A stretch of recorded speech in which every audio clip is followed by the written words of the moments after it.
Hi everyone, my name is Nick and today I'm going to take you through the BlueMatrix social media dashboard. I've got a sample user here today and we're just going to start from the very top. So once you're signed up and you're in the dashboard, the first thing you're going to want to do is create a target audience. So this could be your competitors, it could be specific topics that your audience likely reads or is interested in.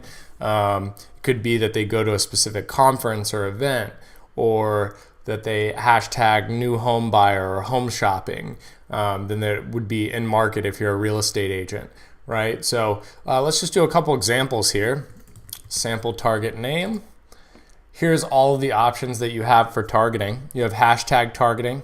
This will perform outreach on individuals that hashtag specific posts. So if I hashtag soccer in my post, then you would go engage with that person so that you could sell them soccer apparel, right?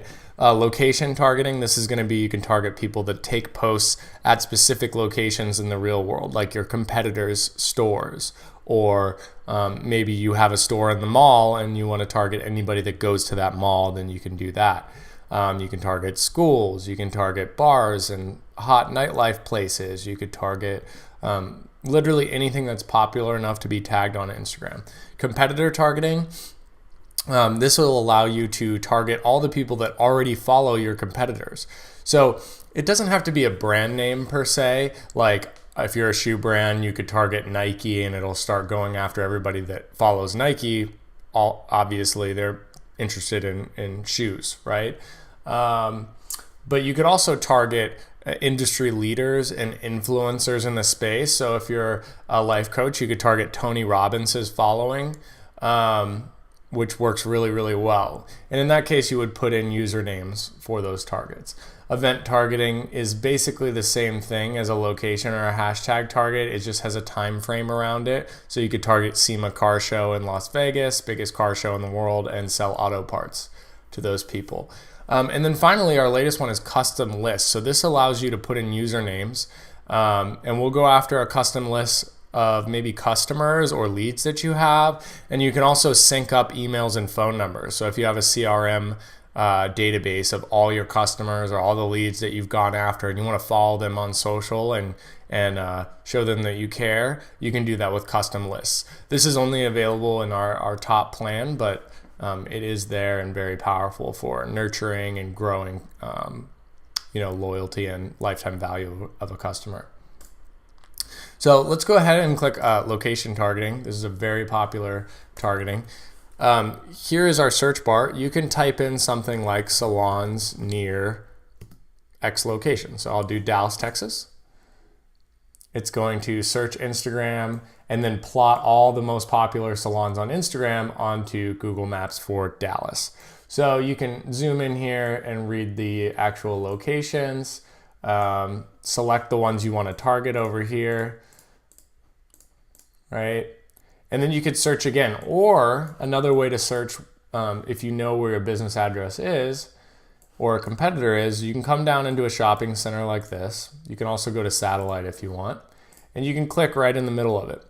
And if you click around the map, it'll try to find the most popular places within your click zone. So you can see a Chipotle here, Hop Dottie Burger, and a couple other spots. So the list changes over here. I can select some more targets, come down, hit next.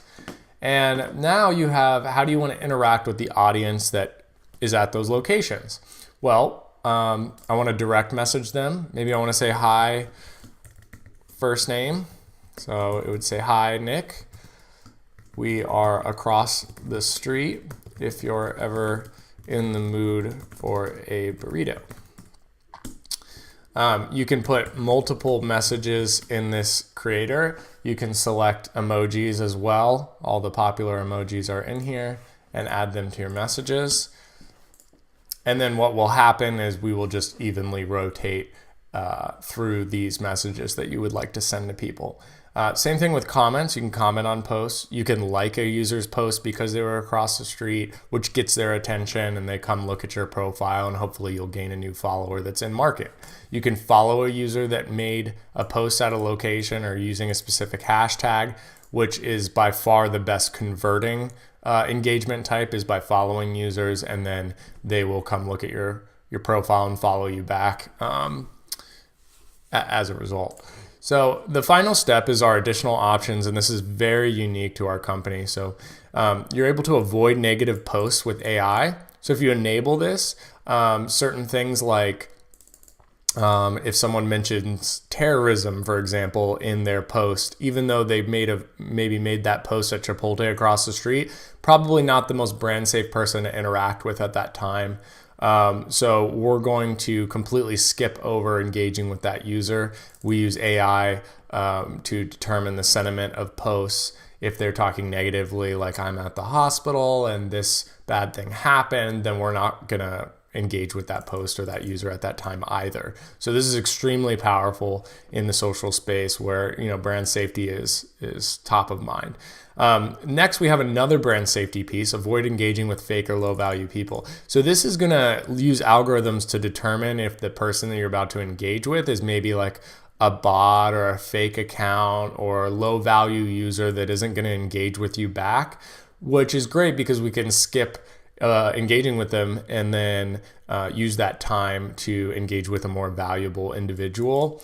So we can enable that here. And then if it's competitor targeting, you can engage with a competitor's tagged post. So if I go skydiving and I take a photo at my skydive place and tag it with that competitor, then you can also go after the people that are highly engaged enough to tag a post at a location. I would highly recommend doing so. The last thing is nurture followers generated. So let's say we target that Chipotle and those other salons around Dallas that we made up earlier, and we say we want to follow all those users or like their posts. What happens when they come and follow us back? I don't want them to just sit on my profile or not see any posts right away. So we're going to like a couple of their photos. When they follow you back, we're going to like a couple of their photos, let them know we're still paying attention to them. We didn't just come see their profile and leave. And then we send them a direct message. So you could say, hey, thanks for following me. Or, hey, how are you? Get a conversation rolling. Real conversations generate real ROI. So thanks for following me. How are you? Are you interested in burritos? Do you like Mexican food? Did you just get your hair done? All that kind of stuff would pull somebody in, and hopefully you can convert them. So after that, you're just going to hit save and start targeting audience. You can manage your audiences on the left side here, and you can see a couple of them here. You can edit them, delete them, and then we have stats split out by automation and target as well. So I'll show you that here in a second. Back to the brand safety thing, you can actually, without targeting anybody, go into your settings and then go under Instagram settings and then hit block fake and malicious users. So this is going to sift through your current following and anybody that follows you in the future, and it's going to block people that are unlikely to contribute to your growth or your ROI, which is also great because your posts will appear on the top of the news feed more often if you have a higher ratio of engagements to followers. So if I have 10,000 followers, but I have 10 likes on every photo I post, Instagram's going to say, oh, that doesn't really look like this person has high value posts. People aren't very interested. So let's put another post in front of it. So by blocking those types of users and getting a higher engagement rate, so if you have 10,000 followers, you get 1,000 likes and follows and comments and all on that, then they're going to think you're much more valuable, boost you to the top of the page, your post gets seen more, you grow followers faster, everybody's happy. So that's how you block people on an ongoing basis. Okay. And then you can see those accounts here under accounts blocked. So here's a very good example, right? Official, I don't even know what that is, but we're gonna click on this person, and you can see follow my new account. They are following 7,000 people. They have 0 posts, right? Let's go back down. Let's click on another one. This one has no posts. They're following 1,200 people. Very unlikely to be engaging. It looks like a fake account to me. So you can go through these and see all the people that you blocked out of your block settings. Now let's go back to analytics, because a little while ago we made that automation, and you can see here right now, you can see our automation, if we named it hair regrowth and we targeted the salons, Right now our system's going through and it's creating a list of users that are in that automation, the targets that you selected. And then after so, an activity will happen. So you can see activities that already happened below is that we followed this user because they used the hashtag Monet, right? You can see Sephora. You can see our brand safety, avoided interacting with this person, matching target Sephora because of brand safety, and you can view the post. So everything is very easily seen.